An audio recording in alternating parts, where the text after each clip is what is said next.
कि पूरे दुनिया में महिमा अरे अपार जननी चम चम चमकई चुनरिया तोहार जना चम चम चमकई चुनरिया तोहार जननी।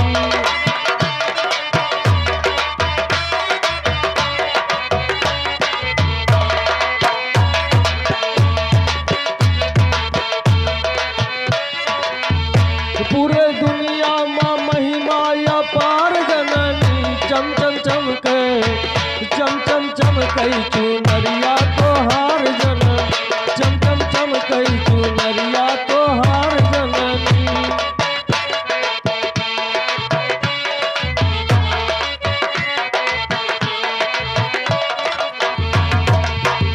सुन के भगतन के टियर सुन के भगतन के टियर की हूँ पल भर ना दियर चली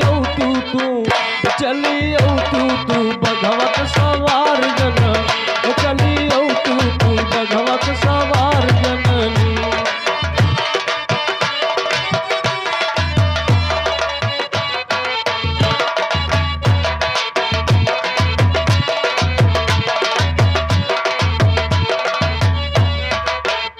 चली तू भगवत सवार जननी चम चम चमकई चुनरिया तोहार जना चम चम चमकई चुनरिया तोहार जननी।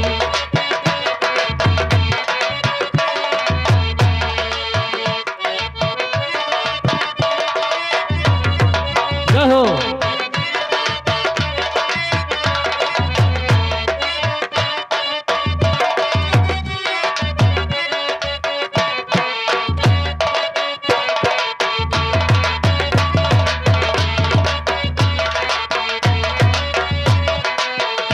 मान दुश्मन के घटायु लाज भक्तन के बचाई काटू गर्दन तू लई कई कटार जन काटू गर्दन तू लई कई कटार जननी चम चम चमकई चुनरिया तोहार जननी।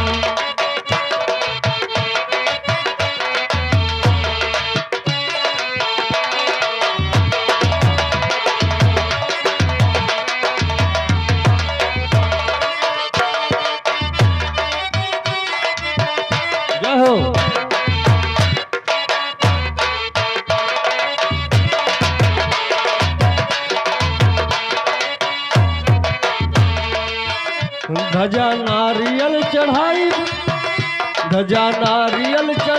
लाल चुनरी वढ़ाई गले डालब हम फुलवन के हार जना गले डालब हम फुलवन के हार जननी चम चम चमकई चुनरिया तोहार जननी।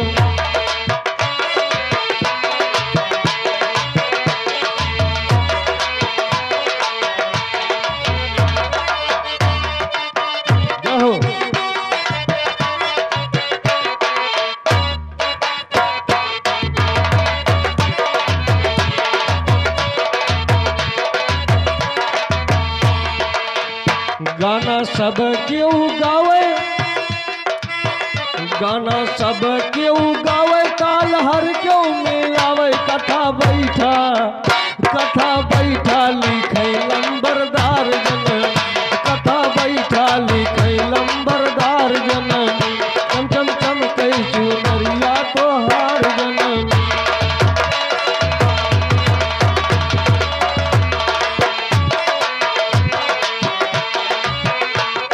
तोहार जननी हो तोहार जननी कथा बैठा लिखई लंबरदार जन कथा बैठा लिखई लंबरदार जन चम चम चमकई चुनरिया तोहार जननी।